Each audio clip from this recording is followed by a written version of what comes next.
Halo semuanya, apa kabar? Semoga baik-baik saja ya. Nah, di sini kami dari kelompok 6, yaitu Jubaidah, Stefatima, Majlan, Dewi Nur Zulaiko, dan Evitri Natalia dari lokal A2 akan menjelaskan ke kalian tentang kurikulum di Jepang. Ayo kita belajar. Reformasi pendidikan di Jepang.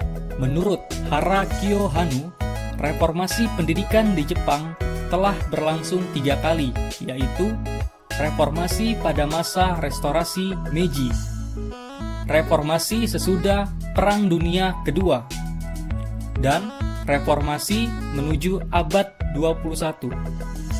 Adapun reformasi pendidikan Jepang yang berlangsung, yang pertama, reformasi pertama pada masa Meiji 1872 sampai dengan 1890 membawa pendidikan Jepang memasuki masa modern dengan diterapkannya sistem persekolahan yang berstruktur dan kesempatan khas bagi warga negara untuk mengakses pendidikan. Reformasi kedua sesudah Perang Dunia Kedua adalah penerapan wajib belajar dan penerapan pendidikan demokratis. Reformasi ketiga dirancang oleh Shukoyokus Ikai dan Rijikoyokus Ikai, yaitu tim khusus yang ditunjuk oleh Perdana Menteri untuk membantu mencarikan pemecahan permasalahan pendidikan yang akan diusulkan kepada PM dan diterapkan oleh Menteri Pendidikan. Jepang menggunakan model pembelajaran yang menggunakan 3 pokok arahan, yaitu 1. Pengembangan kelas kecil terdiri dari 20 anak per kelas. 2. Pemanfaatan IT. 3. Pelaksanaan belajar secara rasional. Reformasi kurikulum di Jepang. Kurikulum sekolah di Jepang disusun oleh bagian perencanaan kurikulum yang terdapat dalam Kementerian Pendidikan. Panduan kurikulum di sekolah disebut Gasuki Shidoyoryo atau disingkat sebagai GS yang diakui secara hukum, sehingga pelanggaran terhadapnya akan dikenai sanksi hukum. GS merupakan panduan kurikulum untuk SD, Shogako, SMP, Chuigako, SMP hingga SMA, Chito Yokagoko, dan SMA yaitu Katagakyo, dan SLB disebut dengan Tokubetsu Shigako. Sedangkan untuk panduan kurikulum untuk taman kanak-kanak disebut dengan Yochan atau Yochikau Uit Uyaryo. Adapun panduan kurikulum yang pernah berlaku di Jepang adalah GS 1947, GS 1951, GS 1961, GS 1971, GS 1980, GS 1992, dan GS 2002. Tujuan dan prinsip pendidikan Jepang. 1. Untuk menumbuhkan sikap di dalam memperoleh pengetahuan dan budaya yang luas untuk mencari kebenaran, menumbuhkan kepekaan kaya moralitas yang dimana sambil mengembangkan tubuh yang sehat. Yang kedua, untuk mengembangkan kemampuan individu sementara menghormati nilai mereka, menumbuhkan kreativitas mereka, memupuk semangat otonomi dan kemerdekaan, menumbuhkan sikap untuk nilai tenaga kerja sementara, menekankan hubungan dengan karir dan kehidupan praktis.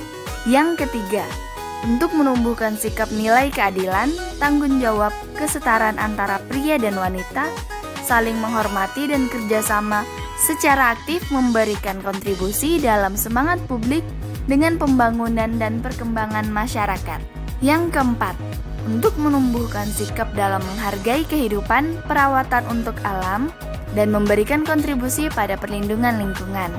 Dan tujuan yang terakhir adalah untuk menumbuhkan sikap menghormati tradisi dan budaya, mencintai negara dan daerah yang mengasuh mereka, bersama-sama dengan menghormati negara-negara lain, dan keinginan untuk berkontribusi pada perdamaian dunia serta pengembangan masyarakat internasional. Sifat dan karakteristik kurikulum Jepang. 1. SD. Dalam proses pembelajaran di Jepang, lebih memilih memperkenalkan tata cara kehidupan sehari-hari kepada anak-anak yang baru menyelesaikan pembelajaran di TK, yang lebih memfokuskan kegiatan bermain daripada belajar di dalam kelas. 2. SMP. Kurikulum SMP juga menitikberatkan pada pendidikan bahasa Jepang, matematika, IPA, dan IPS. Pelajaran bahasa asing diajarkan dalam bentuk mapel pilihan, di antaranya bahasa Inggris, bahasa Perancis, dan bahasa Jerman. Pelajaran bahasa Inggris baru dijadikan mapel di level SMP pada kurikulum 2002. 3. SMA. Dibandingkan kurikulum SD dan SMP, kurikulum SMA di Jepang paling sering berubah perubahan tampak pada mapel, kategorisasi, dan sistem penjurusan. Sifat khas kurikulum SMA adalah kompleksnya mapel dan yang diajarkan. Selanjutnya, saya akan menjelaskan tentang implementasi kurikulum dan kompetensi guru. Pedoman pembelajaran kurikulum harus diramu di sekolah agar menjadi bahan ajar yang cocok dengan kondisi siswa dan sekolah. Oleh karena itu, untuk menerapkan hal ini, pertama, sekolah di Jepang mengembangkan survei sekolah secara berkala. Menurut Harambin tahun 2009, survei yang diselenggarakan termasuk dalam rangkaian evaluasi sekolah. Survei yang diselenggarakan termasuk dalam rangkaian evaluasi sekolah seperti A. Survei tentang kesehatan siswa, B. Kebiasaan sehari-hari, C. Jam belajar siswa. Selanjutnya tentang pembinaan kompetensi aparat sekolah dan guru adalah kewajiban untuk membuat laporan tertulis. Sistem sertifikat mengajar telah dikembangkan di Jepang sejak tahun 1886 yang hanya diberikan kepada guru yang lolos dalam uji seleksi guru. Guru-guru tersebut bertugas di Ordinate Normal School, Ordinate Middle School, dan Girki School, dan jenis sertifikat ada 4. B.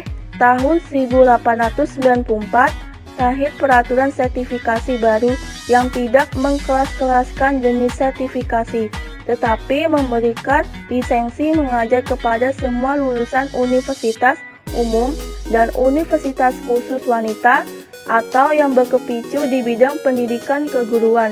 Hanya ada satu di Jepang waktu itu, yaitu di Nara. Yang C. Tahun 1896, hak memberikan sertifikasi guru diberikan sepenuhnya kepada rektor universitas. Yang D. Tahun 1899, berlaku peraturan sertifikasi untuk lulusan universitas negeri maupun swasta dan universitas asing. Yang E. Tahun 1990, sistem sertifikasi sepenuhnya dipegang oleh Max dan lisensi hanya diberikan kepada lulusan sekolah keguruan atau fakultas pendidikan universitas. Bagi non-jurusan fakultas pendidikan diperkenakan untuk mengikuti ujian seleksi yang pelaksanaannya dilakukan oleh Komite Khusus Sertifikasi Guru atau Max tahun 2000. Nah, itulah penjelasan dari kami mengenai kurikulum di Jepang. Sebagai penutup dari kami, ada kalimat yang indah kami kutip dari John Dewey, yaitu, pendidikan bukanlah persiapan untuk hidup. Pendidikan merupakan kehidupan itu sendiri. Terima kasih. Wassalamualaikum warahmatullahi wabarakatuh.